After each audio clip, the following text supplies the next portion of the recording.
Yes, let's go. Let's get started. Okay, mureke dutangire abandi bari buze barafatira aho tugeze. Hari imvugo ivuga ko igihe ni ubuzima nyine kandi iyo cyagiye nyine ntabwo cyongera kugaruka, rero dushobora kurindira abandi tukabarindira ariko ntabwo igihe gishobora kugaruka, ariko dushobora kukibyaza umusaruro muri aka kanya. Hari akagame nashaka ko dukina, sinzi mwese niba munyumva. Benita, Teta, Bertrand na buri mwese muranyumva? Yenga ko.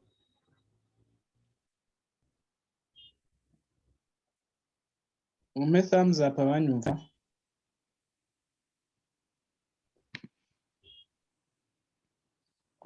Uranyumva? Bertrand nawe uranyumva? Okay, mwese ndabona niba muranyumva. Tugiye gukina agakino kitwa one accomplished goal, intego imwe waba waragezeho. Mwe turi kumwe, you just take your paper, take a pen and paper, just think about your experience last year to 2020. Tekereza ibintu wanyuzemo umwaka ushize wa 2020. Turabizi ko ntabwo ari umwaka woroshye, ari umwaka ukomera abantu bose, kandi noneho ku rwego rw'isi hari icyorezo mpuzamahanga. Just take 1 minute and think about last year 2020. Noneho uze kureba ikintu kimwe waba waragezeho, intego imwe waba waragezeho. Just imwe wumva uri budusangize. Noneho uyandike hano muri chat. Muri chat. Ndaje mbere kuko wenda wabigenza. Okay. Yandike kuri chat ku rupapuro. Okay. Think about it. Ushobora kuyandika ku rupapuro kugira ngo utaza kubyibagirwa, ariko you share with us in the chat. Yeah.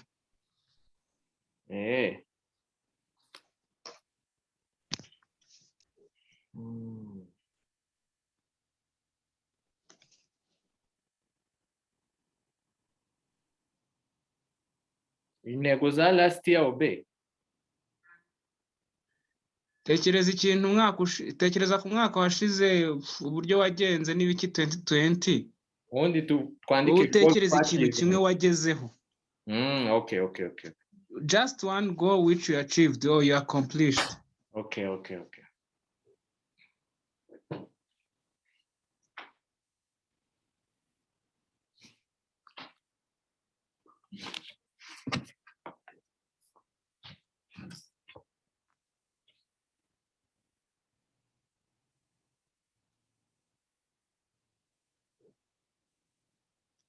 Noneho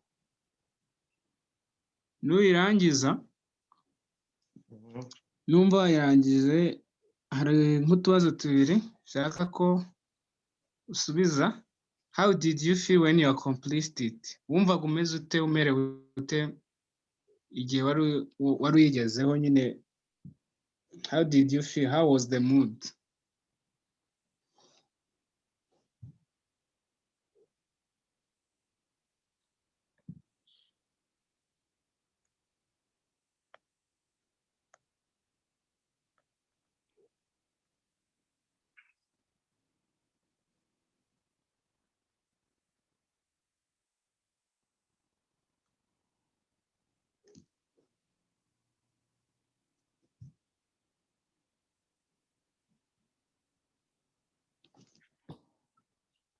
Okay.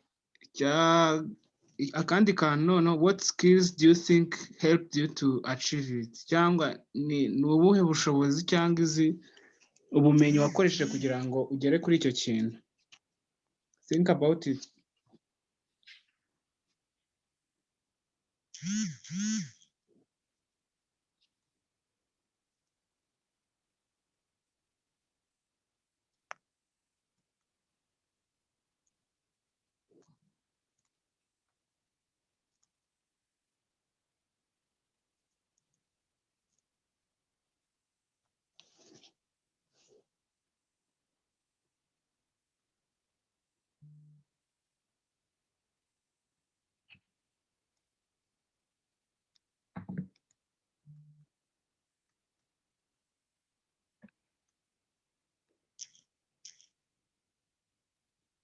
Okay, ibibazo nabyanditse muri chat ariko ndizera ko namwe mumaze kubinyuramo. You thought about your experience. You have at least one thing, no matter how small, which you achieved. Niyo kaba ari akantu gatoya wagezeho, just think about it. And how did you feel in the moment of achievement? And what skills you used? Ndizera ko twese twarangije. Yeah, reka dukore. Okay, let me start by myself. Uri warangije? Ariko ntacyo utangire, you can start. Okay, let me start by myself. I will share, okay, no. Share in the chat, what is that goal?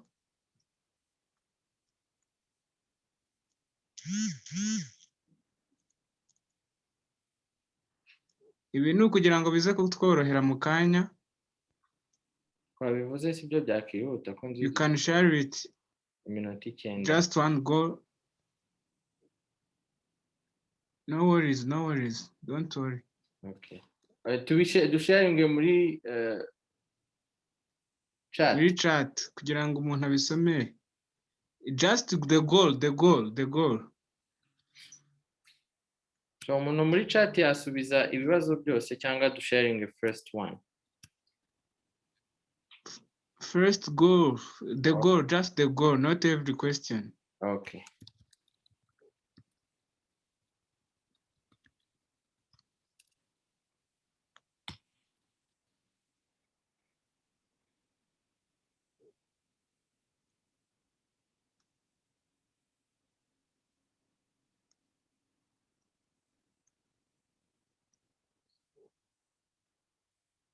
Okay.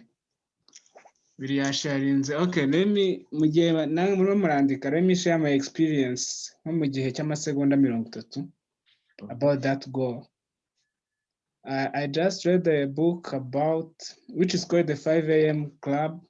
It's about motivation, self-development, and how and there is a technique there of being in the 5 a.m. club. People who wake up at 5 a.m. So ni abantu babyuka abandi bakiryamye bagakoresha igihe cyabo neza nyine. Uko urushaho kubyuka hakiri kare ugifite imbaraga ugakoresha umunsi wawe neza. So nihaye intego ndavuga nti ngiye kuzajya mbyuka saa 11, and I accomplished that goal in 7 consecutive days. I recorded the days. Ikintu cyamfashije, there is a technique called 20-20-20. Ni ukuvuga iminota 20 ya mbere ni ugukoresha neza isaha ya mbere ukibyuka. Iminota 20 wakora siporo, ikurikiyeho 20 you just meditate or you pray or you do something, and then indi 20 ikurikiyeho you study something. And I did that for 70 days consecutively. I think that's something I can share with you. And the skills which I used, or what I think helped me, is when you are really motivated, you can achieve everything. You can achieve anything. Yeah, I think that is the experience I can share with you. Nawe nabonye yanditse, I've learned the great client. In just few minutes, share with us your experience about that thing you accomplished, how you felt, and skills you used to achieve it. All right. 30 seconds. All right. Bon, ikintu na-achivinze muri 2020, I've managed to, actually 2019 here 2020, I've landed a great client. And what one goal, okay, you accomplished, how did you feel? So how did I feel? So it feels good nyine gukora ikintu, gukora, donc nyine when you, what happened to me, because I landed a client who was buying, you know, I was selling my talent. Someone bought my talent. He bought my gifts.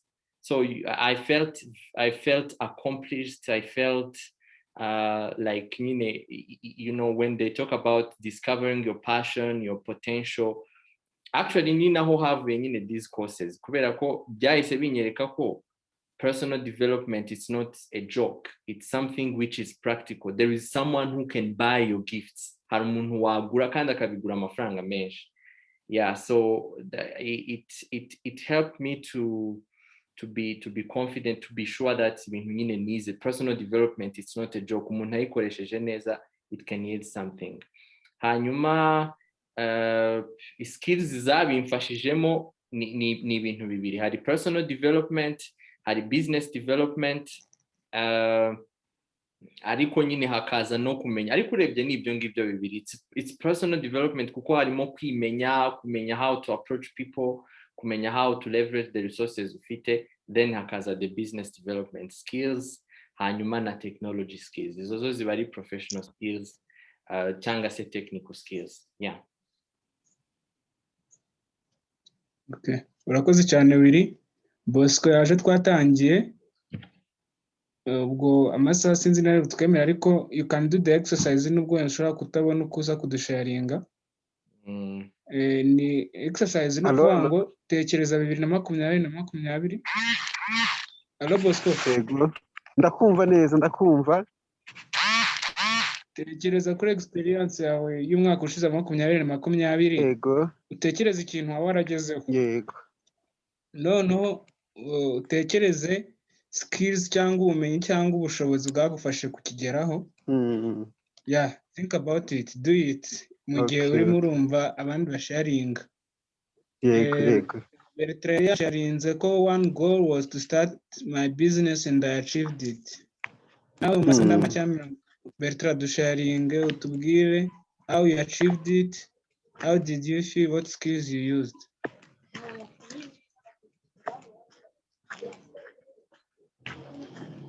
Okay, mwuko nyumva. Yego. Tubwire. Mfite connection mbi ryatari birimo gucika na. Namwe ndimo kubumva bicika. Ndimo ndakumva wenda nubwo ushaka gutinda ariko turakumva, tubwire. Okay. Umwaka ushize nafite goal yuko 2020 igomba kurangira ntangiye gucuruza. Nafite numvaga umutwe ngomba gutangira akantu k'agakenkayeri gatoya. Umwaka nyine wagezemo hagati ndabitangira. Ubwo umwaka utari woroshye ariko nabashije kubitangira, byari bigoye. Noza skills nakoresheje cyekana nko gucuruza ibintu bya kekayeri, nta zindi skills uretse wiga iby'abandi, urebye iby'abandi bakora, ukiga ibintu birimo kugenda ku isoko cyane, ipfa kugerageza kugenda cyangwa ibyo wiyumvamo bitewe, kuko mu bucuruzi bwa kenkayeri uhitamo ikintu kimwe ujyamo. Usanga bamwe bavuga ngo turacuruza ibintu by'amazi, ngo turacuruza ibyerekeranye n'amazi, haba harimo amatiyo,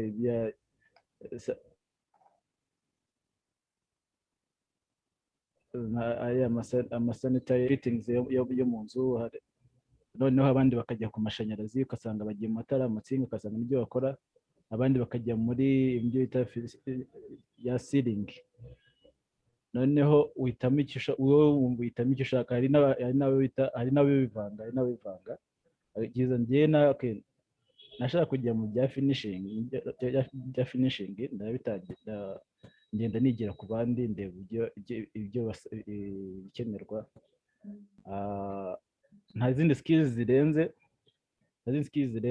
kugenda ukiga ukareba uko abandi bakora. Noneho nawe ukagenda ukakora with using Google, ukagendera utundi tuntu tudahari abandi badafite cyane, dushobora kuba twakoresha, tukaba twasimbura kimwe mu bikoresho cyabikoreshwa aho ngaho, ari utundi twiza nyine tugaragara neza abantu bashobora gukunda. Yeah. Wow. Nibyo ngibyo. That was a great experience. Okay, nayo mbonye na Teta nawe yasharinze ngo being at work, being most and more needed. Just in 1 minute, Teta, please share with us.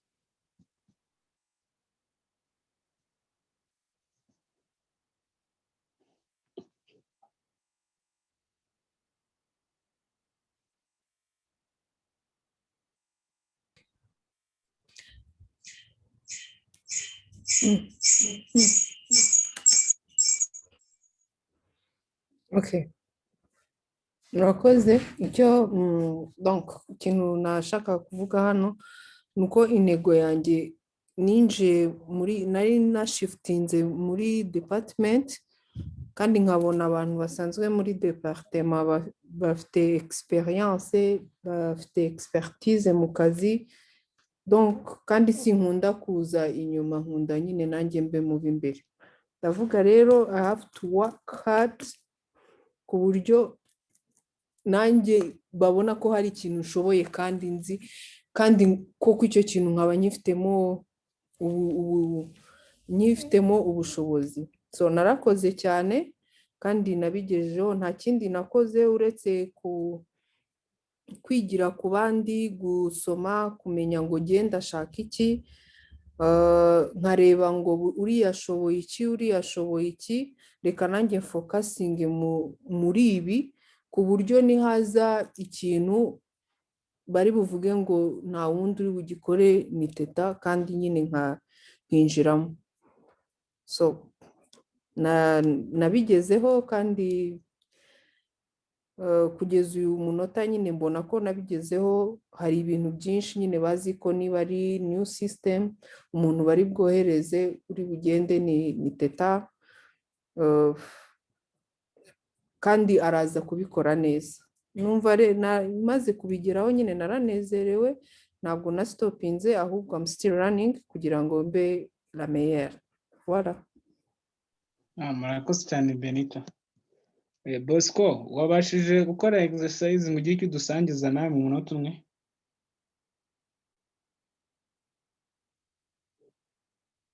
Hello Bosco.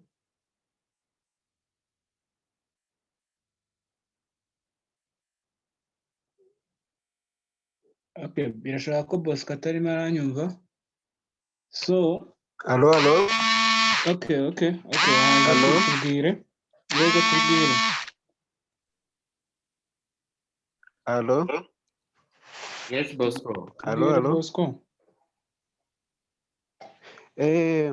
Nanjye umwaka ushize hari ikintu nize gikomeye.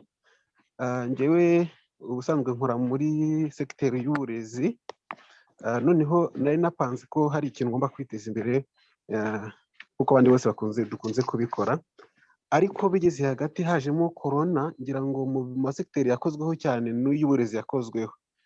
Abantu turahungabana cyane bikomeye tujya hasi. Ariko njyewe nagize gutya mbona abantu mfasha muri lockdown noneho ngiye mbibonamo nk'izindi opportunity. Nuvuga ngo ikibazo ntago nakibonye mu kibazo ubwo nabonye ari opportunity kugera noneho mu ntego nayo nihaye nabaye nkaho doublings nabaye nkaho nkubye kabiri.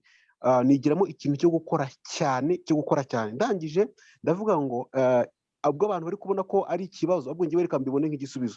Mu by'ukuri mu bintu tubona nka challenges ahubwo burya haba harimo opportunity. Ngiye rero nahise nshakamo opportunity kuruta uko nabonaga ari ibibazo kugera naho navuze vuga ngo muri hard working mu kintu cyitwa gukora cyane ngiye kwigira muri bintu abantu bari kubona nk'ibibazo ngiye kandi ni byiza ko mbona nka opportunity kubera ko abantu benshi basa nkaho bahungabanye bagize bate wowe iyo ukangutse uhita ubonamo opportunity nyinshi.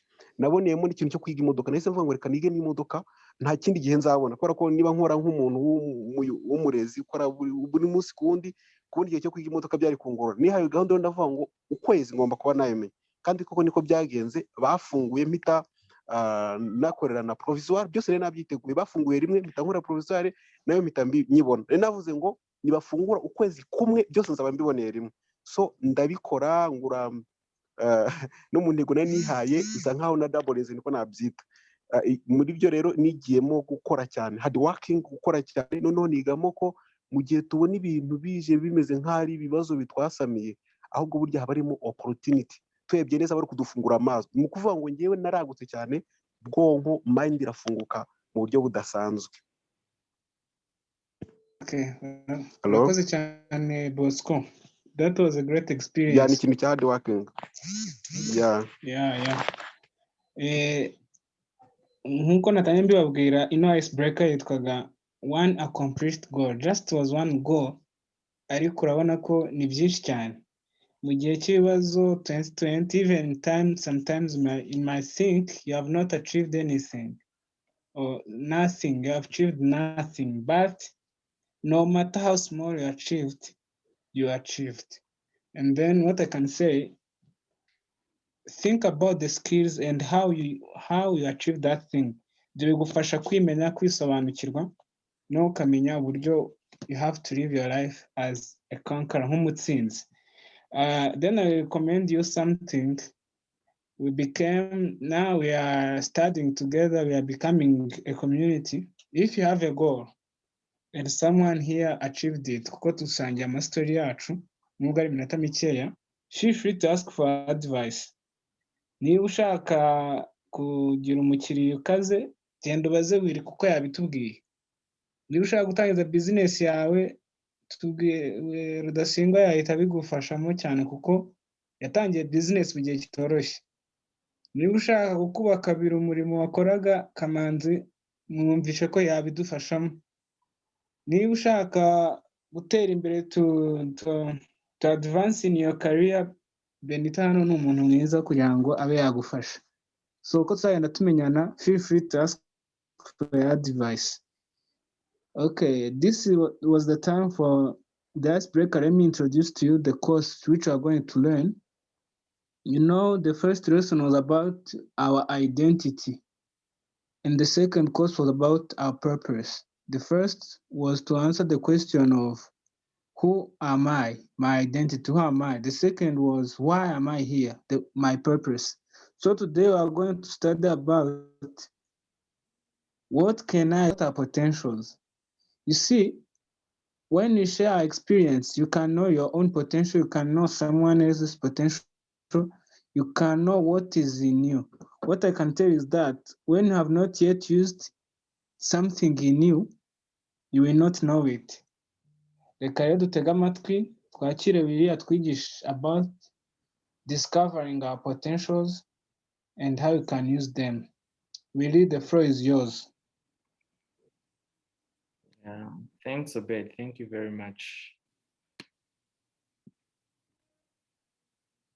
Okay, so I think you can all see my screen.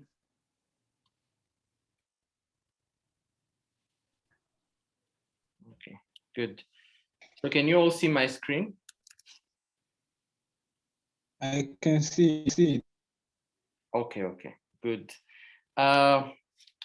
So I'm very delighted this evening. Ndabona abantu benshi batabonye uko participating. I think harimo na constraint y'uko imvura iguye muri uyu mugoroba. Sometimes it interrupts the networks and connections. So, but I'm grateful for this evening. I'm grateful to God. We are at the end of the week. Icyumweru kiba kirimo ibintu byinshi. So kuba rero tugejeje at the end of the week, I think it's something to be grateful for when we are alive. So today's course is how to discover your purpose and potential. So turacyari kuri level 1 ya self-discovery. Murabizi self-discovery gira 3 phases. Had self-discovery, self-manifestation, self-development and self-manifestation. So self-discovery rero tuvugamo 3 main things. Tuvugamo purpose, twarayivuze, tuvugamo identity, tukanavugamo potential. So purpose and identity twarabivuze the other time. Today we'll be discussing about potential. So the self-discovery, these are the building blocks of self-discovery. Ni ukuvuga ngo iyo utangiye urugendo rwo kwimenya no kwisobanukirwa, ibi ngibi ni ibintu bitatu utangiriraho, ni ibintu bitatu uheraho ugira ikintu ukora muri in the self-discovery journey. So you cannot achieve anything, you cannot achieve self-discovery without tapping into these 3 main things: purpose, potential, and identity. Now, nkuko rero twabivuze the other day, there are 5 golden questions that everyone must answer muri a personal development quest cyangwa se a personal development journey. Ikibazo cya mbere is who am I? Ibi ni ibibazo abantu bose bibaza. I don't care who you are. everyone asks himself this question. The first question is, who am I? Which deals with identity. The second one is, where am I from? You have to be sure where you are from. What is your source? The other one is, why am I here? This is your purpose. You have to know the reason why you are here. The fourth one is, what can I do? Which deals with potential. Potential is the fourth one. The last one, but not least, is, where am I going? Or your vision or destiny. You have to be sure of who you are, where you come from, why you are here, what you can do, and where you are heading or where you are going. This is the most important thing you have to be. These are the 5 things you have to discover. These are the 5 questions you have to answer muri ino journey ya self discovery. Nta muntu numwe umuntu wese, everyone who claims ko yanyuze muri personal development process akaba atasubiza bino bibazo, cyangwa se umuntu wese uvuga ko wiyize akaba atasubiza bino bibazo, haba hari ikintu abura. You are lacking something. Now, so as I was saying, so this is level 1 and this is the 3rd course. So we will be dealing with the 4th question, which is, what can I do? So when you say what can I do, you are talking about your strength. You are talking about your strength. You are talking about your true capabilities. Hari ibintu biri specific Imana yashize muri wowe by'ubushobozi itahaye abandi. That's why you have to discover them, because when you discover what you can do, when you discover your strength, when you discover your true capabilities, you can have an edge. You can, not even an edge. You can be who you are. You can be able to distinguish yourself from others. You can be easily noticed. Ntabwo ushobora kuba noticed ukiri part of the pack. Teta arimo aratanga testimony ari kuvuga yuko one of the things she achieved this year nuko she managed to, to come out, nyine akaba unique, akaba meilleur, akaba nyine akisetting aside from others kugira ngo babone ubushobozi bumurimo. Ni ukuvuga ngo rero kugira ngo ube noticed nuko haba hari ikintu ukora mu buryo budasanzwe. That's where, niyo mpamvu nyine nta muntu n'umwe uri supposed to be poor. No one is supposed to be poor. Why? If you are poor, it means you are not needed. Cyangwa se ibintu ufitemo ntabwo urabisohora hanze kugira ngo abantu babibone, babikenere, babishake, babigure, babitangeho amafaranga yabo. So when you talk about potential, you are talking about your ability, you are talking about your strength, you are talking about what you can do, you are talking about your unique gifts. That's what you are talking about. Because if you remain in the pack, no one is going to come after you. Ikintu gituma abantu bamwe babishyura amadolari, bamwe babishyura igihumbi ku isaha. Okay, let's say ikintu gituma umuntu umwe bamwishyura igihumbi ku munsi, undi bakamwishyura igihumbi cy'amadolari ku isaha, ni value aba delivering. Hari ikintu kiba kimurimo, kiri unique, kiri so expensive, kiri so unique, gikenewe in that specific situation, ku buryo amafaranga yose wamuca yatanga, waca bayatanga. I know some speakers who speaks for $25,000 per hour. I know speakers who speak for that kind of money. Babishura $25,000 per hour. It means insight atanga ziri so unique, ziri so special, ku buryo people can pay that high amount of money. Let me tell you something. When you shine out your gifts, someone is going to need it. Niyo mpamvu, whatever your ability is, whatever your potential is, whatever your gift is, uko yabimeze kose, your job is not directly to sell it. Your job is to refine it ku buryo igaragara. So potential is what you can do. Potential is what you can do. Now, it's your real abilities. Now, so building a successful and fulfilling life, biragora kubera ko many people are not willing to go an extra mile. So it takes a fearless person.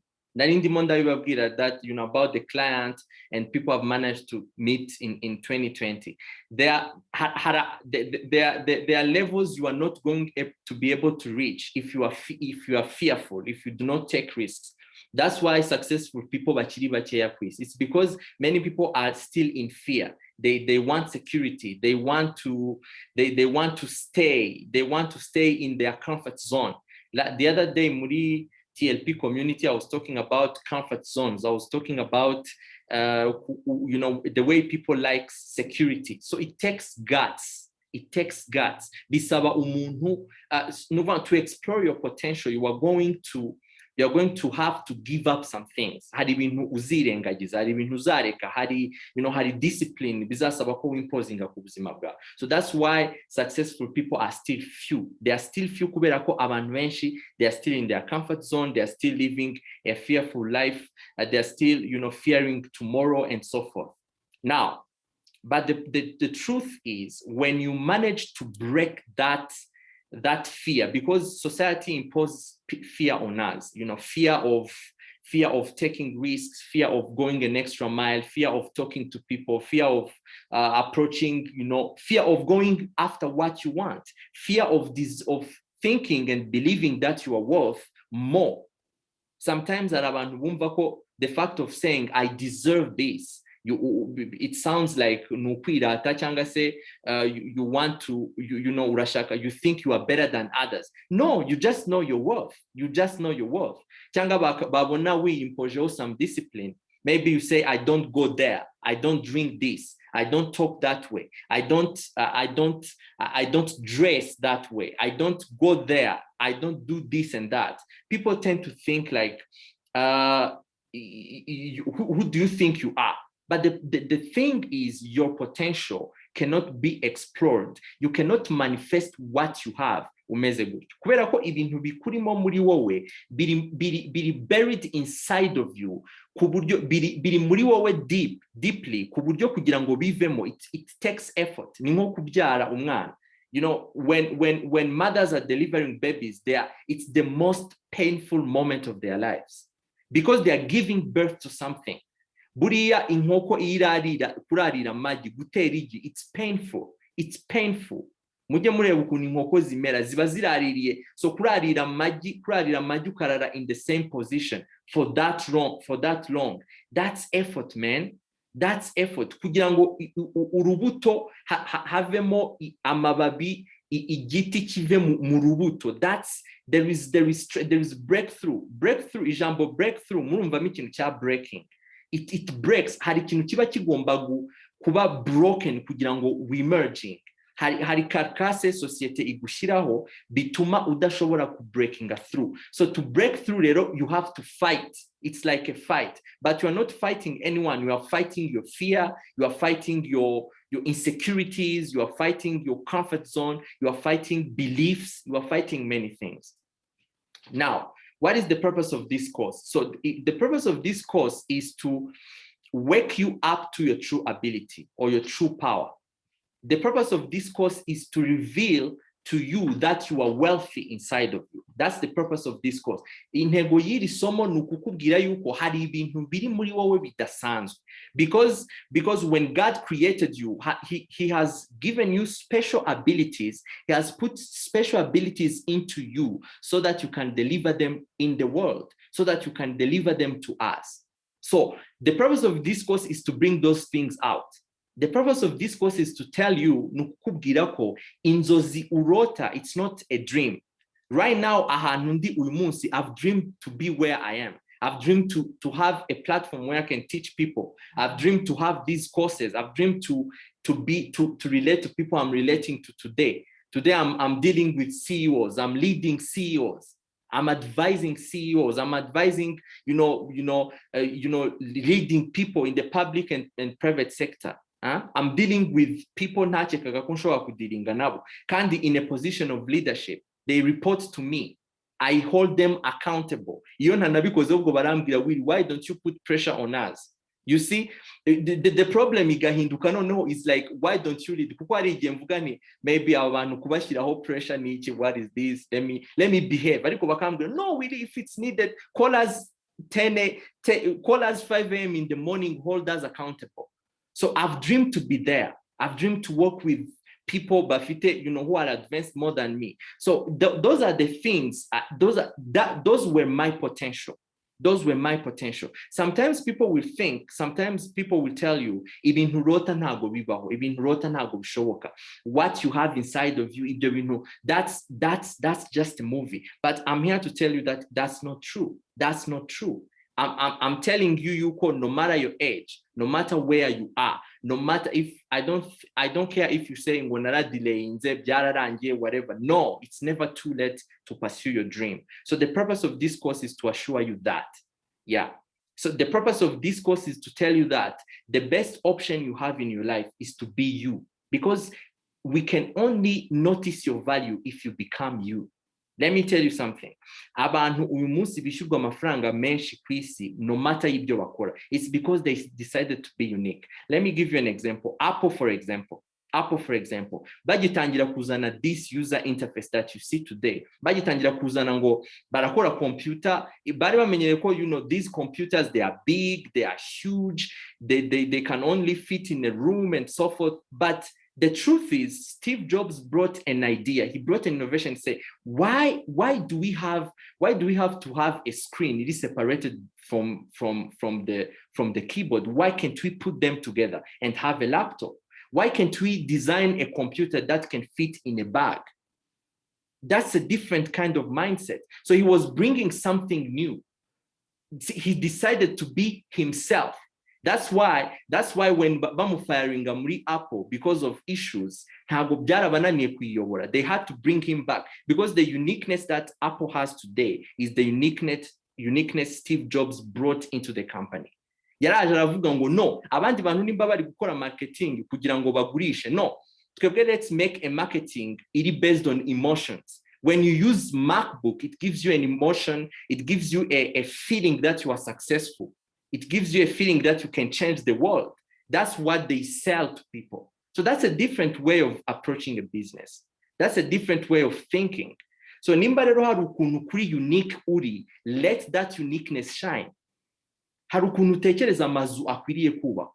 But if you don't show that, no one is going to know you. Hari ukuntu utekereza indirimbo zikwiriye kwandikwa. Hari ukuntu utekereza filme zigomba gukorwa. Hari ukuntu utekereza IT ikwiye gukorwa. Hari ukuntu utekereza when the institution ukoramo ikwiriye kuyoborwa. If you don't show up, if you don't show let me give you an example.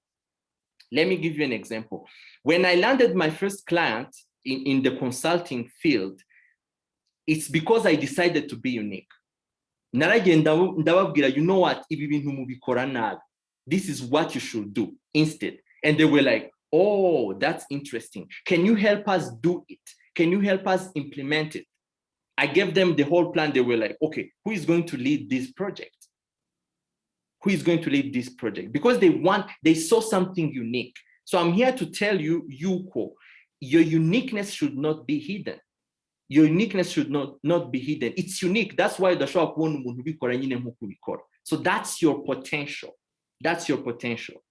Now, the current situation, nuko society turi kubamo uyu munsi, it's a copycat society.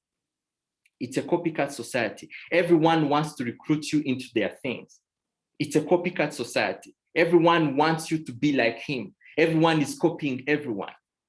Comparison crisis. Abantu bari compare. Uyu nguyu nimba yarabigezeho kuri imyaka nge nkaba ntarabigeraho, there is a problem.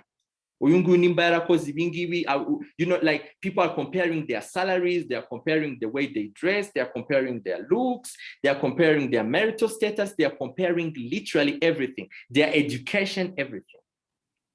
Iki ngiki nicyo bita peer pressure. Peer pressure ni igihe utangiye kwikompara n'abandi, ugatangira gufata ibyemezo bidashingiye ku cyo ukeneye, ahubwo bishingiye mu gushaka validation mu bandi. That's very dangerous. When you base your decisions on validation, iyo ufashe decisions zawe aho kuzibezingira ku byo kugikwiriye gukorwa, ukazibezingira kuri validation y'abandi bantu, that's a very big problem. It's a problem we are facing today. Everyone is getting married, so let me get married. Everyone is getting a degree, let me get a degree. Do you need that degree? Everyone is dressing this way. Everyone is buying this shoe. Do you need that? Everyone is building houses. I need the house. So do you really need that? The shortcut effect. So abantu barashaka ma shortcut. Let me tell you something. I don't care what people tells you or what kind of advice people give you. If you do not pass through the process Everything has a process. Let me tell you something. I don't care what business you are in. I don't care what industry you are in. Every day, it's going to take a process. It's going to take a process. Your potential, it's a process. Ntabwo ushobora kubyuka mu gitondo ngo uhite uba the best consultant in town. Ntabwo ushobora kubyuka mu gitondo ngo uhite uba the best speaker in the world. No. Ntabwo urubuto rushobora guhinduka igiti uyu munsi. Ntabwo bishoboka. So uyu munsi ahantu turi, everyone wants to jump. Abantu bose barashaka kujumping ama process. You know, let me tell you something funny gikunda kubaho. Ibi bintu nyine ugasanga, you know, people, it's amazing ukuntu abantu badashaka kunyura muri process. People are buying followers kuri social media, they are buying likes, you know, because they don't want to go through the process. I think ni Kamanzi wahoze umbwira kare ari kumbwira ngo wiri ibi bintu reka ndashaka abantu benshi babimenya. Yes, nibyo reka abantu benshi bazabimenya, it's good, but we have to pass through the process. We have to pass through the process, because if we don't pass through the process, then it's going to be very hard for us. You cannot grow if you jump steps. If you jump steps, no, you can't. Now, what is passion? Passion is your natural drive. Passion is what turns you on. What is your passion? Passion ni cya kintu ukora, it's your natural drive, it's your fuel. Passion ni cya kintu ukora, hari ikintu ujyamo ubuzima bwawe ukagarura ubuyanja cyangwa se ukongera kuba muzima. Because in most of the case, ubusanga when people are, you know, running through their lives, doing things, most of the things people do, it doesn't give them life. So your passion is that thing that gives you life. You will surely notice it. You will know it. You will feel it, and you know it. So your passion is the fuel of your purpose. If you have a purpose, you have to have the passion.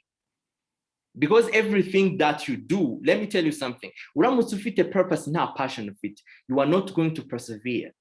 You are not going to persevere. You can, if you ufite intego, nta passion ufite. Umeze nk'imodoka izahigi, ifite umushoferi izahigi ariko nta fuel ifite. Because passion is what keeps you going. It's what keeps hunting you. It keeps hunting you. It won't let you sleep. Hari umuntu umwe wigeze kumbwira ukuntu he's running an NGO. Arambwira ngo wiri ibi bintu nkora ndamutse mbihagaritse. I don't sleep at night. That's passion. So passion ni parametre ituma uta giving up. Passion, you cannot ignore it. You cannot ignore your passion. It's the key to your courage and fearlessness. Uramutse ushaka gukora ikintu udafitiye passion, yo haje challenge urayihagarika. That's why you have to know your passion. You have to know what you are into, what turns you on. Ni cye kintu ukora ukumva ubaye mushyashya, ukumva. Let me tell you something. Sometimes njya ndyama 3 a.m. in the morning, 4 a.m. in the morning. Kandi niriwe nkora. Because I'm doing things I'm passionate about. I'm doing things I'm deeply rooted into. When you don't know your passion, you don't know your fuel. Your life has no vibes. So your life has no taste. Passion is a taste. That's why some people are really happy. They're excited every Monday morning. Abandi, they are depressed. They want to stay in the weekend. So there are people who cannot separate their hobbies from their jobs. It's like when they are working, they confuse it. Let me tell you something. Passion is the tool which allows you to go through the hurdles. Let me tell you something. I love my business. If they love their business, no, they spend sleepless nights working on their things. But because they are passionate about what they are doing, definitely they are not going to give up. If you lose passion for what you do, you've lost faith of everything you stand for. People buy passion before products. let me tell you something. Mwari muzi ko buriya a product ikoranye passion, abantu barayibona, barayumva, barayifeeling. When you see ukuntu, ngewe, I'm a very big fan of Apple because of their perfection, of their details. I'm a very big fan of them because they promote passion. In fact, I need you wasanga badakora the best products in the world, but they instill passion into you. It shows them why they do what they do. That's why they don't give up. A person who gives up is a person who have not yet discovered their passion. You have not connected your passion to your purpose. So passion is felt. This is how you discover your passion, or this is how you start to unveil your passion. Passion ikaba felt, ikaba noticed. You start feeling something, then you notice it. You say, you know what? I think I love cooking. I think I really love knitting. I think I really love advising people. I think I really love teaching people. Then you consider it. Ugatangira kuvuga, you know what? Yes, I love cooking. Yes, I love counseling people. Yes, I love building houses. Yes, I love teaching people. I love teaching. I love kids. I just love kids. You are considering your passion. Then you cultivate it. You have to cultivate your passion. You maze kumenya passion yawe, after cultivating it, you are going to invest it. Kuko passion ubwayo ntacyo yakumarira. You can die with your passion, but you have to take your passion and invest it in something. Invest it in a project. Invest it in what you do. You find passion for what you do. When you find your passion, you are going to invest it in what you do. Then that thing that you are doing is going to grow because you have passion for that thing. Your passion may be suppressed and ignored, but it can't go unnoticed. You can suppress your passion, but you can ignore it, but it can't go unnoticed. Buri muntu wese abazi ikintu akunda. Buri muntu wese abazi ikintu akora kikamuha ubuzima, kikamuha kongera kubaho. Niyo mpamvu abantu benshi usanga hari ibintu bageramo ukavuga ngo ntabwo nari nzi kuri muntu ari kuri ameza. Ibi bikunda kubaho ku bantu who are married. When you marry, iyo wimariye n'umuntu utazi, and you start discovering his or her passion, hari ibintu akora bikagutangaza. You are like, whoa, what is that? Do you love that thing really that much? When you discover your passion, ni ikintu uzatangira gukora, and then you start questioning yourself. You say, what is this? What happened? That's why muri self-discovering journey, the journey of self-discovery, you have to try many things. You have to try many things. By many things, ntabwo mvuze ikintu icyo ari cyo cyose, mvuze ibishoboka byose. Because you cannot try everything. You can try things that are possible. I mean, what is at your disposal? Try different things, because when self-discovery, we are trying to see what triggers you, what triggers your courage, what triggers your fearlessness, what triggers your fearlessness. So now, how to identify your passion? So your passion is that thing you can do for hours. Hours. Let me tell you something. Hari ikintu ujya ukora ntiwibuke ko amasaha abaho. Hari ikintu ujya ukora and you are willing to pay the highest price for. By highest price, let me tell you something. By highest price ntabwo nshatse kuvuga igiciro cy'amafaranga gusa. Nshatse kuvuga n'ibindi bijyana nabyo. Attention. Ni iki kintu gicaptivatinga attention yawe cyane kurusha ibindi bintu byose. Kurusha ibindi bintu byose. It's what you do and feel alive. And it has to solve a problem. So passion yawe igomba kuba inakemura ikibazo. We will see it in potential. Your passion has to solve a problem. You cannot just have a passion for something, because people don't buy things that are in vain. They buy solution. You have to invest. That's why you have to invest your passion into something. That's why you have to connect your passion to your purpose. Last time it was a purpose. Let me give you an example. If you think your purpose is to solve, the problem of maybe divorce, let's say divorce. And so you have to connect, and your passion is counseling people. You have to connect your passion of counseling people to your purpose of solving the rate of divorce, or the problem of maybe malnutrition, or the problem of, let's say, unemployment, probably, or the problem of drug abuse. If you have passion for youth, you have to connect it to a purpose so that it can solve a problem. And then when it solves a problem, someone is going to pay for it. If your passion does not address a problem, then you have to work on it. You have to refine it. You have to understand it fully. Now, what is potential? What is potential? Twatangiye tuvuga kuri potential. So potential is untapped power. This is your potential. Potential ni ikintu ufite ushobora kuba, ni umuntu ushobora kuba ariko utaraba manifested. Ni imbaraga zikurimo ariko utaragaragaza. Ni ubushobozi ufite ariko abantu batazi. Ni ibintu bikurimo tutari twamenye kandi ubifite. Donc ni ubutunzi bukurimo utari werekana. Those are the things that are buried inside of you, but we don't know it yet.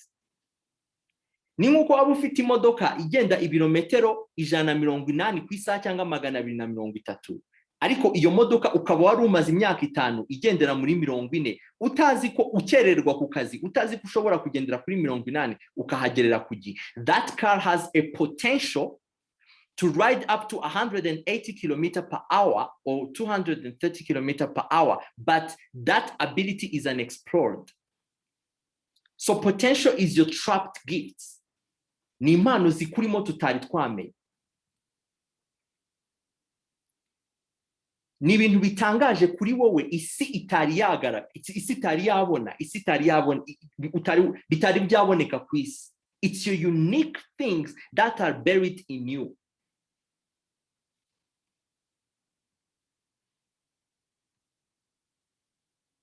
It's the best in you yet to be manifested.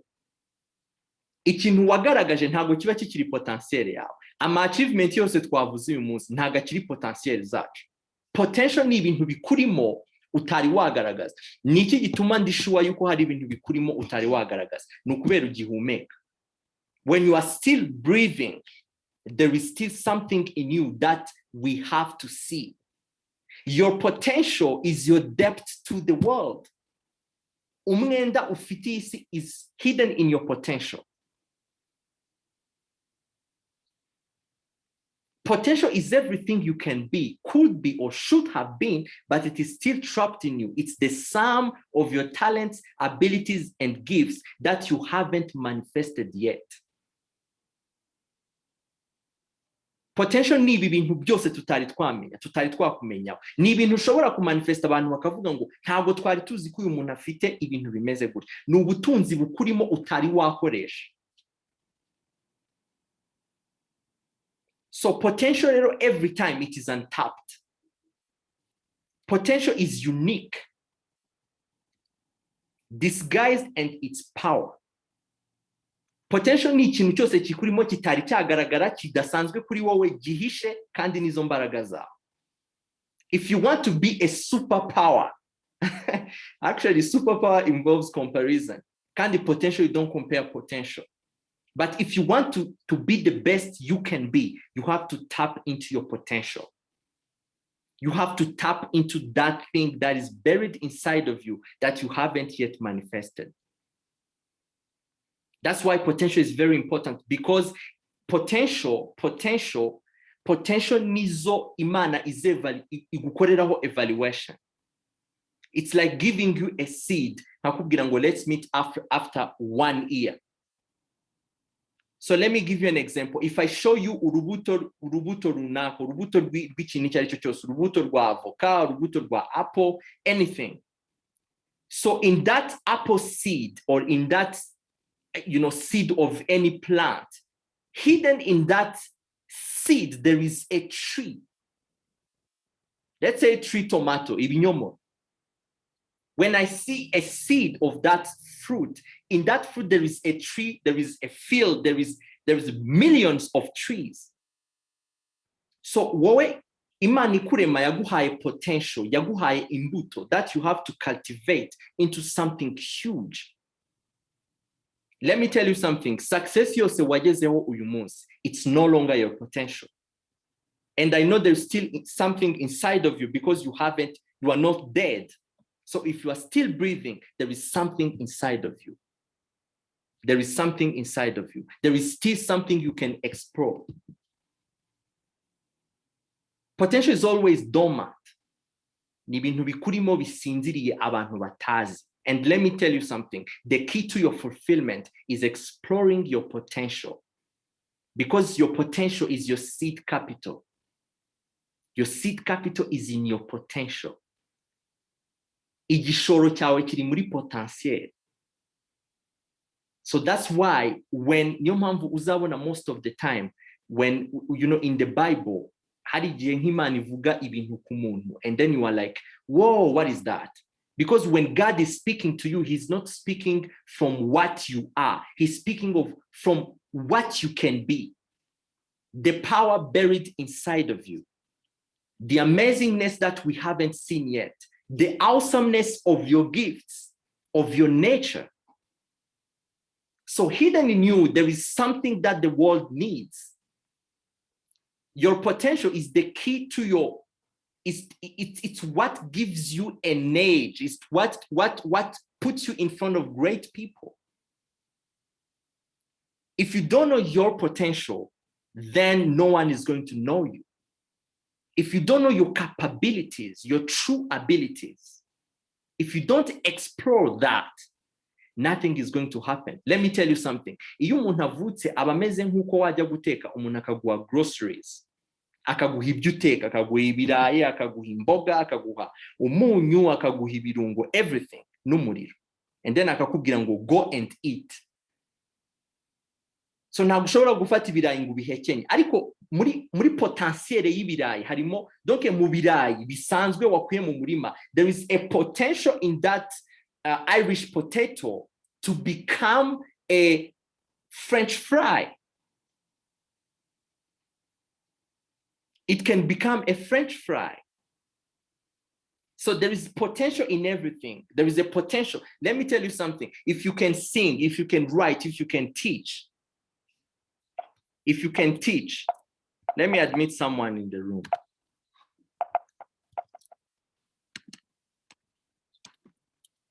Yeah. Okay, right. Now I've admitted him, no problem.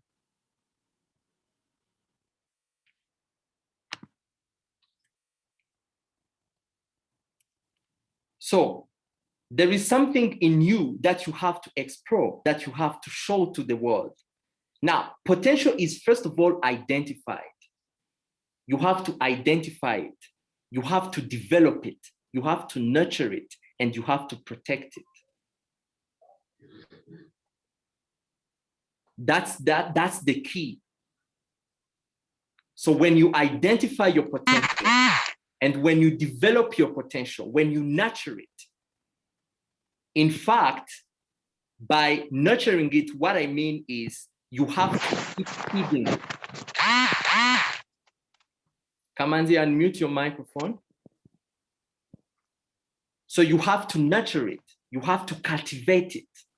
If you don't nurture, let me give you an example. If you have a potential to sing, or if you have a potential to teach, or if you have a potential to draw, if you have a potential to counsel people, if you have a potential to speak in public, you have to start speaking in public. You have to start counseling people. If you have a potential to draw, start drawing now. If you have a potential to write, start writing now. Even though people are not going to pay you for it, but start working on it now. You have to nurture it. How do you nurture it? Start connecting. Tangira uje mu network yabo ba. If you like art, tangira umenyane n'abartiste. If you like, interior design, start being in the networks of interior designers. If you like storytelling, be part of the community of storytellers.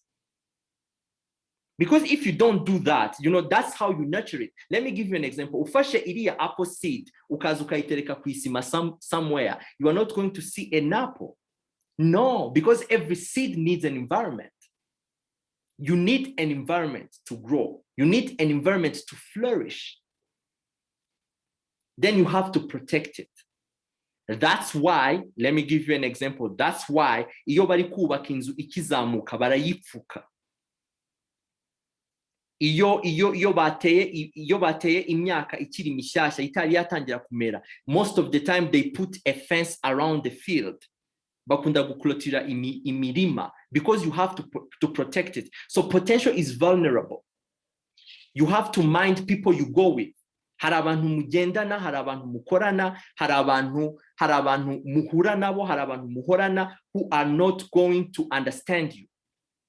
So you have to be very, very, very, very, very careful. You have to be very careful. All right? Now, how to identify your potential. So your potential is that thing you perform well. Most of the time, even potential yawe iri muri cya kintu uperforminga neza. Ufitemo a very high performance. Kandi utarabaye trend into it. It's that thing you find yourself doing every time. So ndibuka ibintu byo kwigisha byo gutangira, inspiring people and coaching people and helping people. I started at a very young age. I started leading services. I started teaching people. I was twari turi muri, same choir, same community. That's when I started teaching.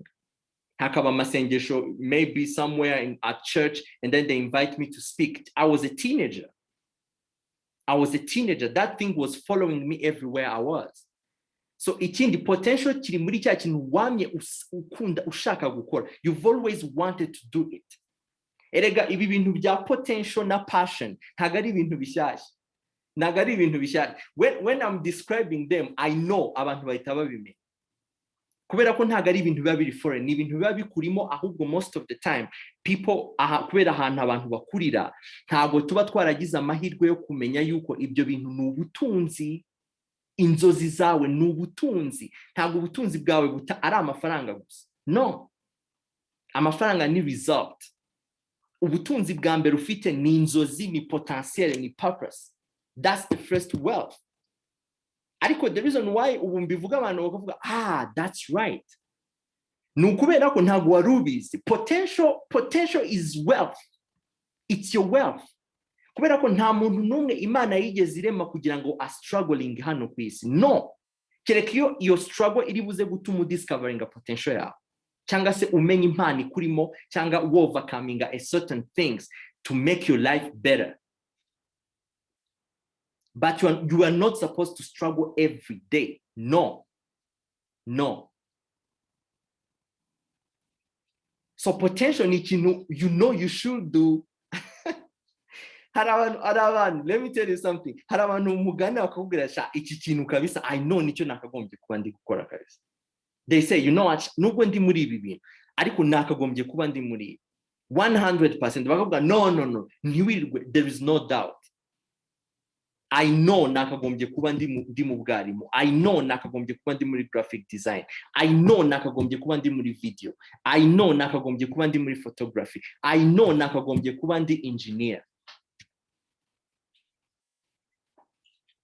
Nakagombye kuba ndi engineer. So people, they don't understand that. They are blind about that. They don't know about that. So that's why you have to be very, very, very cautious. You have to be very cautious. So potential is your bridge to a wealthy life. That's what I was saying. And the key to doors of fulfillment. No matter what you do, if it doesn't put your potential at work, you will not be satisfied. You will never be satisfied. Kubera ko potential is your key to your fulfillment. Ntabwo ushobora kuba fulfilled wifitemo ubushobozi buri dormant utigeze ukoresha. Ntabwo bishoboka. No, it can't. It can't just be. That's why it's very, very, very important to tap into your potential. That's why it's very, very, very important to know who you are, to know your talent. So ibisubizo by'ibintu byinshi abantu basengera cyangwa se ibintu the key to out of our struggle iri muri potential yacu. Let me tell you something. Do you know impamvu uyu munsi ku isi dufite ibibazo byinshi? There's a lot of problems. It's because few people tap into their potential because of different reasons. Bitewe n'ahantu umuntu yakuriye, bitewe na education system, bitewe n'ahantu abantu baba. So that's why I'm on a mission to tell humanity that there is something inside of you that the world needs. Hari umwenda ufitiye isi. Let me tell you something. Uyu munsi abantu bose bakoresheje potentiel zibarimo, nta ndwara twagira, nta bakene twagira, nta nzara twagira, nta bisambo twagira, nta biyobyabwenge twagira. The reason why we still have those problems ni ukubera ko abantu benshi they die with solutions. Many people die with solutions. None se nimba ari wowe wagombaga kuzavumbura umuti wo gutuma diabetes type whatever irangira, cyangwa nimba ari wowe ufite solution, you have an innovation inside of you. Let me tell you something. Nge nagiye nganira n'abantu benshi bakakubwira ngo you know what, reba iki kibazo turi struggling, uziko dukoze 1 2 3 4 ABCD iki kintu cyakemuka. You are like, what? That's amazing. Ukavuga, let's implement that solution. Akavuga, no. Let me tell you something. There is two things that happen in your potential yawe uta experience. First of all, uba wibye generation yawe. You have robbed your generation. Iyo potential yawe uta experience, uba wibye generation yawe ikintu gikomeye cyane. Wibye generation yawe solution. Let me tell you something. Uziko when you don't use your potential, uba wibye abana bawe ibintu byinshi. Nabo uzabyara abazagukomoka, uba wibye ikintu gikomeye cyane. That's why the Bible says a good man leaves an inheritance to his children's children. Ubushobozi wifitemo uguma wanga gukoresha ni bisubizo kuri solution. Let me give you an example. Reka mbaye nka example. Ngewe, if it could be good, nari kuzajya ntaha, this is Friday, nkaryama nkaruhuka, I cook a good meal, I sleep in my comfortable bed, I watch a movie, Netflix, ubundi nkasinzira nkaryama. But I said, what if this thing is going to save someone? That's why I don't care about the number. Ngewe ntangira no program nari navuze ngo I don't need many people, I need just one person. Let me tell you something. Nago jena tangira ambition nini kabisa. I was like, you know what? Nabwiye Christophe na Obed ndabwira guys, reka mbabwire. Ikintu cyo nyine kizatuma no program idatangira. Reka mbuze umuntu numwe wa attending. That's it. Because let me tell you something. It's because let me give you an example. Uziko these recordings, let me give you an example. If I die now, these recordings are going to save someone. Nhazi. Let me give you a quick illustration. Do closing.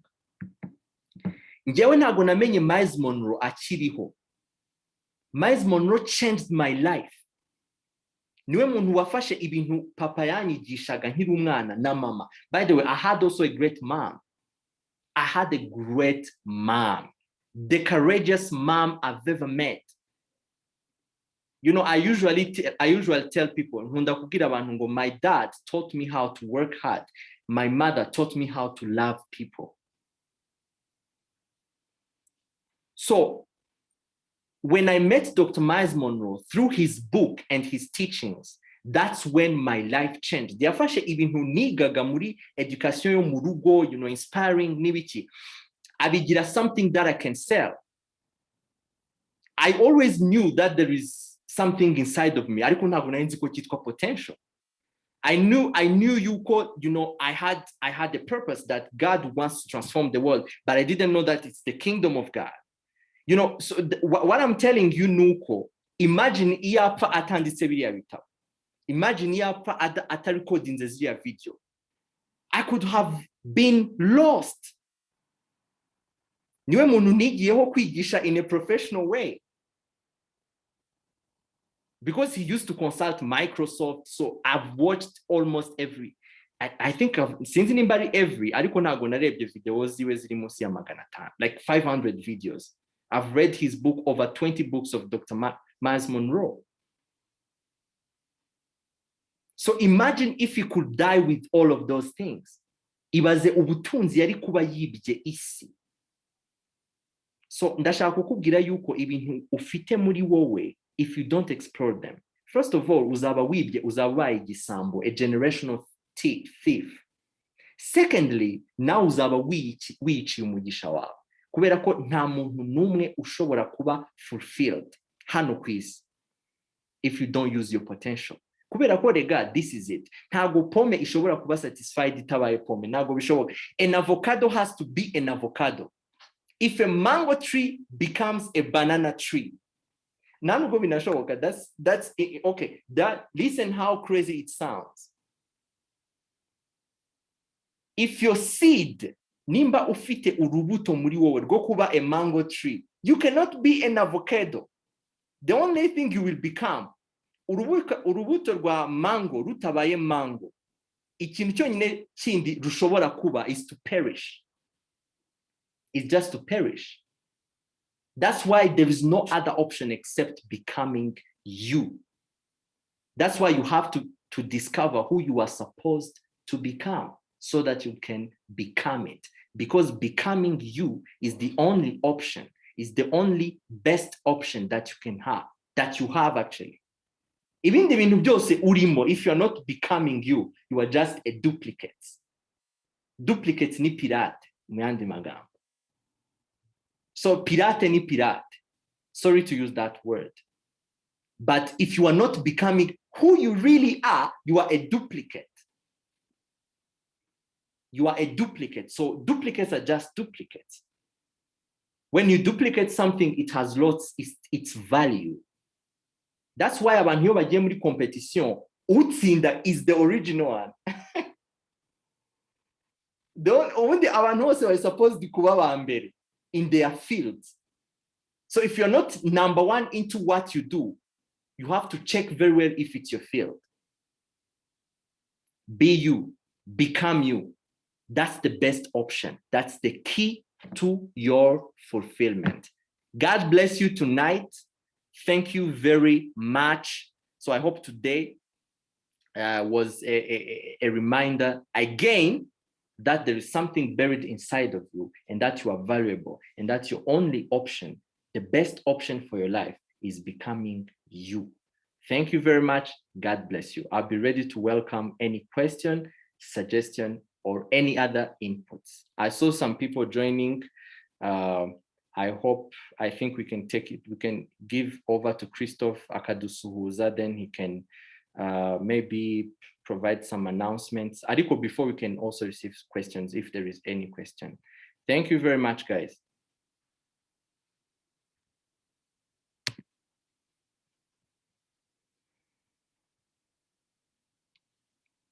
Christoph, how are you? Oh, I'm fine, guys. Amakuru. Thank you. Amakuru ni meza, murambabera na joininze ntinze. Okay. Imvura yabiteye. Imvura yatumye igihe nagombaga kuzira gihinduka. Oh, I thought so.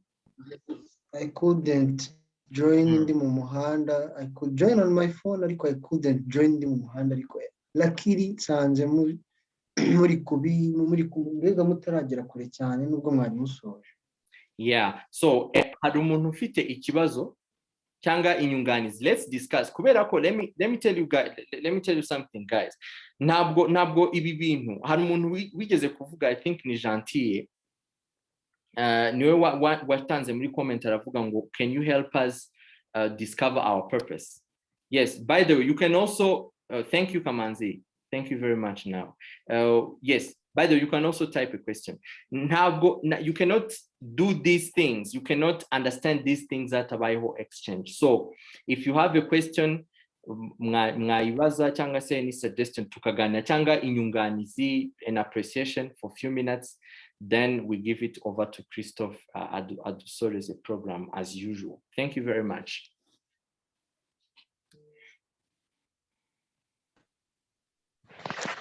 Hello?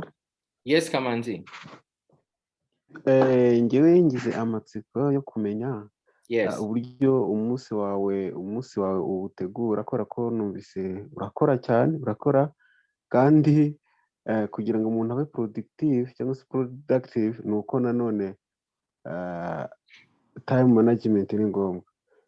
Mu gihe rero mu dukosa njya ngira mu ntege nke ngira time hari igihe ngo ndifuza kugira ngo udufashe. Numvise niba bavuze saa 9 z'ijoro n'ibyo bitabo ukuntu wabisomye, ayo mavideos mu magambo make, kuko ndumva nabyo hari ukuntu byadufasha mu kwiha gahunda rwose tudahuzagurika. Dushobora kugira purpose na potential, ariko management ya time kabisa ugasanga biranze. Sinzi niba hari experience wamfasha. Okay, thanks Kamanzi. So mu bijyanye na time management, saa 9 impamvu nayivuze, saa 9 nyine I sleep 3 am in the morning cyangwa 2 am. So hari igihe ndyama 3 am, 2 am, 1 am, saa 5 hose cyane. Ndumva ntibuka neza igihe naryamye imbere ya saa 6. Ariko it's saa 5 na 45 50. But I can say the average isaha yo kuryamaho it's most of the time 12 am in the morning. Ariko I would say ngiye ntago ngira routine, ntago iminsi yangise. I don't nta nubwo mbirekomanda abantu. Ntago mvuga ngo buri munsi ngo mbyuka saa 12 z'igitondo ngo nkakora siporo nkagira gute. No, I just buri munsi wose mu treatinga ukuri. Hari igihe mbyuka mu gitondo nkazindukira kuri phone call. You see, ubwo nzindukiye kuri phone call, I take the phone call, I just run with it, I continue my day, nkaza kugira umwanya wo gukora ibindi. So jewe rero, the only way I manage my time is this. The only way I manage time is this. I only do things that add me up to something what I want to do. So buri munsi nkora ikintu gifite aho gihuriye no kunsunikira ku ntego nshaka kugeraho. Ntabwo ushobora gusoma ibitabo 20 ijoro rimwe. Ntabwo ushobora ku discovering a purpose yawe na potential na passion mu ijoro rimwe. No, it's a process. Icyo nakubwira every day. This is the tip. Every day ukora ikintu kimwe gishobora kigusunikira ku achieving a goal yawe. Nimba ushaka gutangira business, nimba ushaka kujya travelinga, nimba ushaka gusoma igitabo, nimba ushaka, so fata ibyo bintu, then you do at least one thing every day. Listen to one video every day. Read one page a day. Bitewe n'umwanya wawe ukuntu umeze. Kandi don't say ngo ntupfushe umwanya ubusa. When you are cooking, you can cook uri kumva podcast. You can eat or you can work uri kuva ku kazi utashye. Ushobora kuva ku kazi utashye uri kumva an audio book. Ushobora kujya ku kazi mu modoka wicaye uri kureba a video ya personal development cyangwa uri gusoma study guide. So don't constipate your day ngo ube muri routine za buri munsi. No, because every day has its own trouble. Niyo mpamvu nta advising a daily routine ihoraho. Now ikindi kintu rero kindi waruvuze ngo kubyo ngo hari igihe ushiduka time yagukacinze. Ikintu cya mbere ugomba kubanza kwirinda mu bintu byose ukora every day, every single day. Iyo noneho it's a principle. Do not waste your time to people who are not going to help you reach where you want to reach. Uhere kuri conversations z'abantu mugirana ku ma WhatsApp group ubamo, ku ma Facebook page visita, ku ma Instagram, everywhere. Surround yourself with people, materials, content that pushes you to your purpose or that pushes you to what you do, to productivity. That's how people stay productive. Kubera ko ngewe ntago nzi gutandukanya umwanya wo kuruhuka n'umwanya wo gukora. Kuko most of the time hari igihe nduhuka ndi kumva wenda podcast, nkazinduka wenda ndi gusoma an audio book, or navugana n'umuntu nkaba ndi kumwadvisinga how he can improve his business. So uri kubona muri free time yanjye ndi kuganira n'abantu, wenda muri lunch time I'm talking to people about, you know, new discoveries in maybe metaphysics, cyangwa I'm discussing, you know, issues in the field, ibintu bishyashya byabaye discovered, cyangwa se ndi kuganira n'abantu how they can improve their lives in many ways, how you can discover yourself. So it comes, so you become so entangled in your purpose, you don't differentiate things. So that's how you manage time. Make sure you call ibintu byose ukora, it moves you toward your purpose, and then make sure you surround yourself. You surround yourself with things that move you toward your purpose. If you gossip, don't gossip. Nimba uzi ko hari amagroupe ubamo discussing ibintu bitagufasha. Donc it's filtering. Iyo filterinze, umunsi wawe uba productive. Umunsi wawe uba productive. Even when you are resting, you are improving. You are improving. Even when you are relaxing, you are improving. Even when you are talking to people, you are improving. Even when you are eating, you are improving. So your life becomes a roller coaster of improvement. That's why dushobora guhura mu gitondo saa 2 saa 6 nkaba namaze kuba a completely different person. I've leveled up completely because of the surroundings, the people around myself. Kuko abantu benshi usanga ikintu kibagora, ikintu gituma baba kibasubiza inyuma is their entourage. Nk'ubu tukamara kwiga bino bintu ugahita ugenda ukajya muri groupe ikubwira aho babibura ibyo wize. Ukajya kuganira n'abantu babibura ibyo wize, abantu bakubwira wapi wana, let's go whatever, ibyo bintu utekereza it's not possible, cyangwa babandi batuma utazamuka. So ubusanga rero that's what caused people to be removed from their purpose. So you make sure that removing ibintu byose bidafite akamaro mu munsi wawe bitakugeza ku ntego ushaka kugeraho, then surround yourself with people who keeps you improving, and the content that keeps you improving. Ibisigaye umunsi wose ubutandukanye n'undi, make sure that you adapt. Kuko iyo byagenze gutyo uba watangiye kwimenya, ugomba kwimenya. Ngewe ntabwo ndi wa muntu ukora amatask ngo 1 2 3 4 5 ngo 6. No, hari igihe nkora icya mbere nkakora icya gatatu nkakora icya gatanu nkakora icya gatandatu, because I know myself. That's how I work. Yeah. So Kamanzi, I think nagushubisha ntatinze.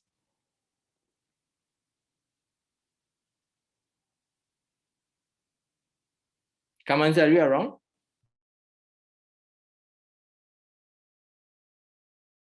All right. Okay. So hari undi muntu ufite ikibazo?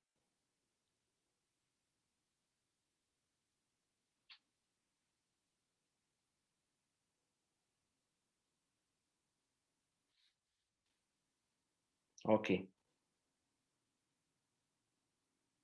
Kamanzi, are you back? Yes.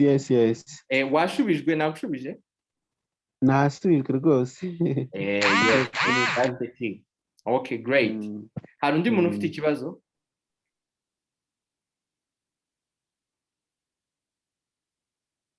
Okay. Ndabona nta n'uwatayipinze. All right. So Christophe, I think you can take it from here, then 2 minutes we close. Yeah, thank you so much, really, Kabisa. Every presentation you make, it's a real one. It's a changing one. Nukuvuga ngo Kamanzi ikintu agomba gutahana cyangwa se twese surrounding ourselves with people who can add value cyangwa se who can help us kujya mu nzira turi kuganamo. Uzahura na challenge runaka wiratakubwiye ariko uzayihanganira. People will say wirase, people will say wazamutse mu ntera, people will say a lot, ariko don't give a shit kubera ko you are on your own track.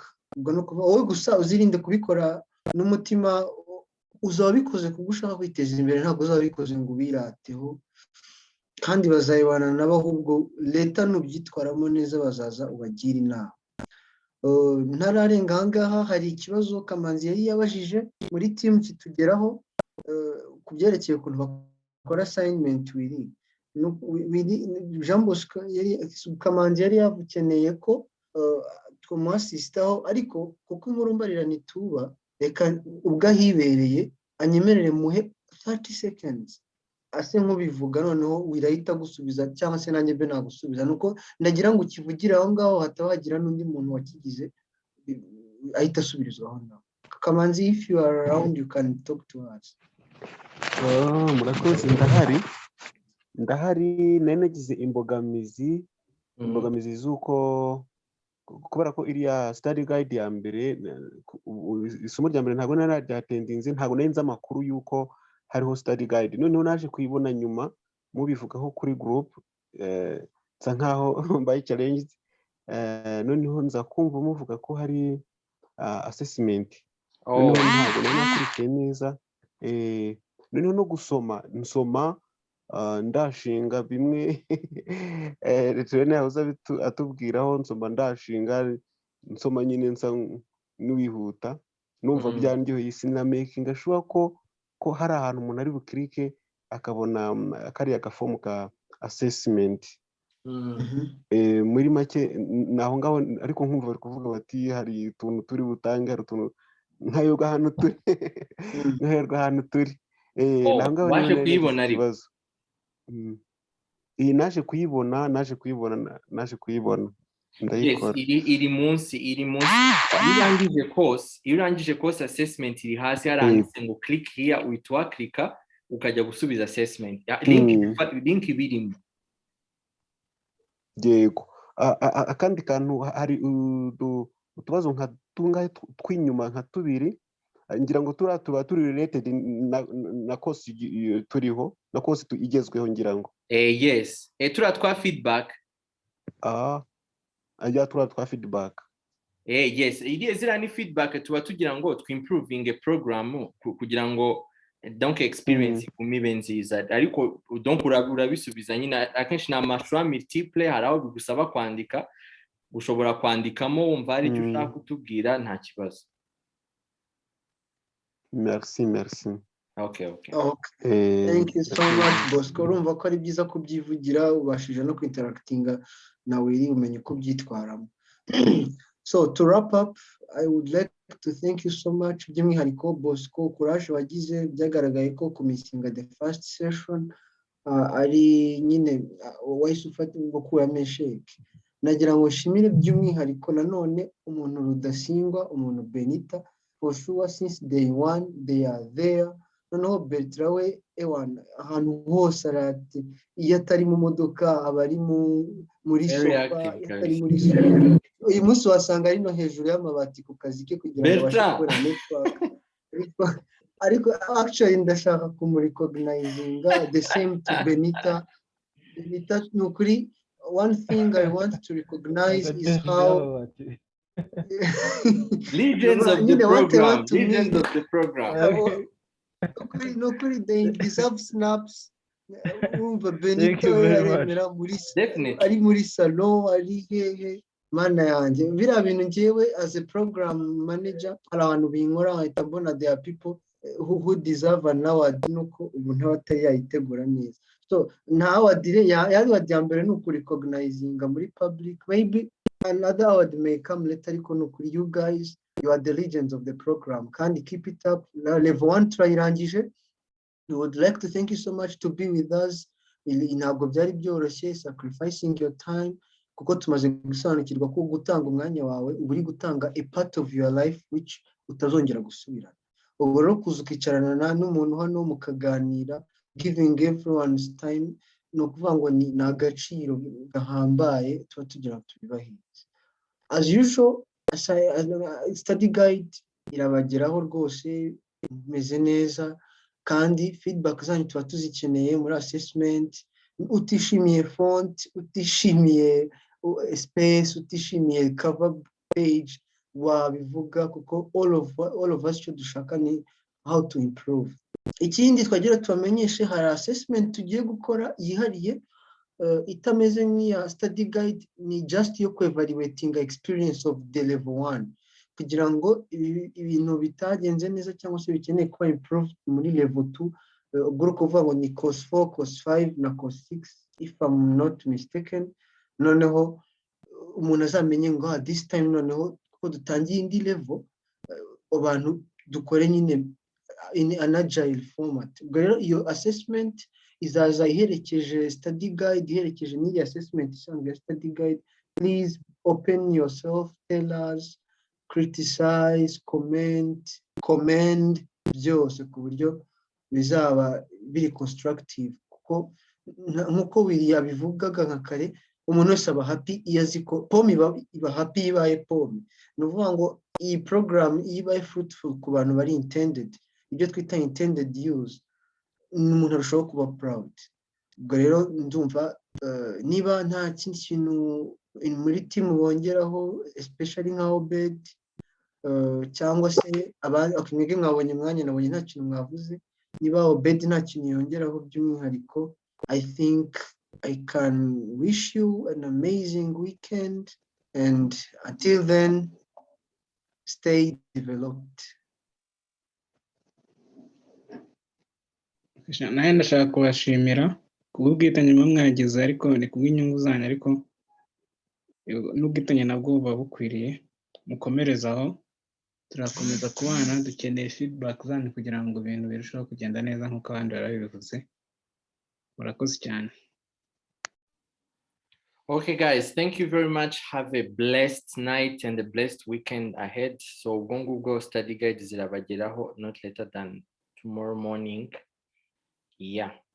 Until then, God bless you. Stay blessed. Bye.